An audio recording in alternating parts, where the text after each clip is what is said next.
পশ্চিমবঙ্গের সিপিআইয়ের মহিলা সমিতির রাজ্য সম্মেলন অনুষ্ঠিত হলো ঝাড়গ্রামে। এই প্রথম কোনো রাজনৈতিক দলের মহিলা রাজ্য সম্মেলন অনুষ্ঠিত হলো।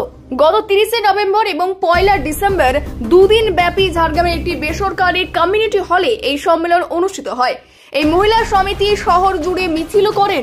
তাদের দাবি, রাজ্যের সমস্ত উন্নয়নমূলক কাজের রূপরেখা তৈরি হয় বাম আমলে, রূপায়িত হয় তৃণমূলের আমলে। লক্ষ্মীর ভান্ডার সহ একাধিক প্রকল্পের উদ্ধার হয়েছিল বামফ্রন্টের মাধ্যমেই। এখনো সেই উন্নয়নের টাকা লক্ষ্মীর ভান্ডারের মাধ্যমে বর্তমান রাজ্য সরকার খরচ করছেন।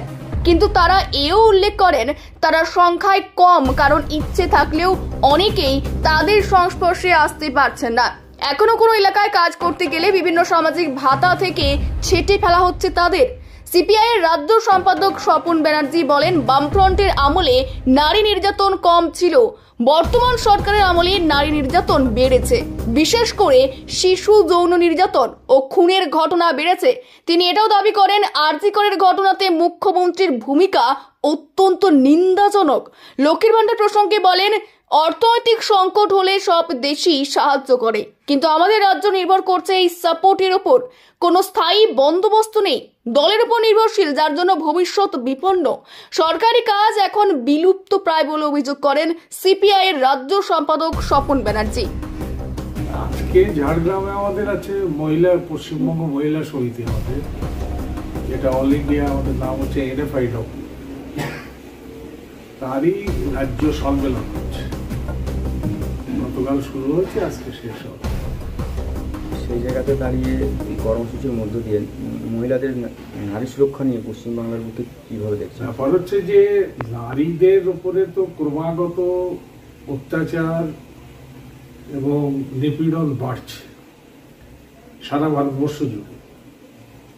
এটা একসময় ব্যতিক্রম ছিল পশ্চিমবাংলায় সেই দিক থেকে নারী সুরক্ষা এবং নারীদের উপরে নির্যাতন কম ছিল, বিশেষ করে বামফ্রন্টের আমলে। মমতা ব্যানার্জি রাজত্ব কায়েম হওয়ার পরে 2011 সাল থেকে এটা ক্রমান্বয়ে বাড়তে বাড়তে এখন তো প্রতিদিন খবরের কাগজ পাতা উল্টালে দেখা যায় ধর্ষণ, খুন, ধর্ষণ শুধু না, ধর্ষণ এবং খুন। আর সব থেকে দুর্ভাগ্যের ব্যাপার হচ্ছে যে শিশুদের ওপরে এই যৌন নির্যাতন এবং তারপরে তাকে খুন করা, 3 বছর 5 বছরের বাচ্চা। অর্থাৎ একটা ক্রিমিনাল সাইকোলজি ডেভেলপ করছে যেসব ক্রিমিনালদের মধ্যে, তাদের আধিক্য বাড়ছে পশ্চিমবঙ্গে। এবং এর জন্যে সরকারের যে আইন শৃঙ্খলা নীতি এবং বিশেষ করে সরকারি দলে, আমি এই কথা বলছি না যে সরকারি দলে কোনো ভালো লোক নেই, কিন্তু পশ্চিমবাংলার যত ক্রিমিনাল এবং যারা লুম্পেন, তারা সব ঢুকে পড়েছে সরকারি পার্টিতে, তৃণমূল। ফলে তাদের উপরে কথা বলার কেউ নেই। প্রশাসন দলদাসে পরিণত হয়েছে, পুলিশ দলদাসে পরিণত হয়েছে। ফলে অত্যাচার বাড়ছে। ক্রিমিনালদের একটা ধারণা হচ্ছে আমরা যা করব পার পেয়ে যাব, এখানে কোনো আমাদের শাস্তি হবে।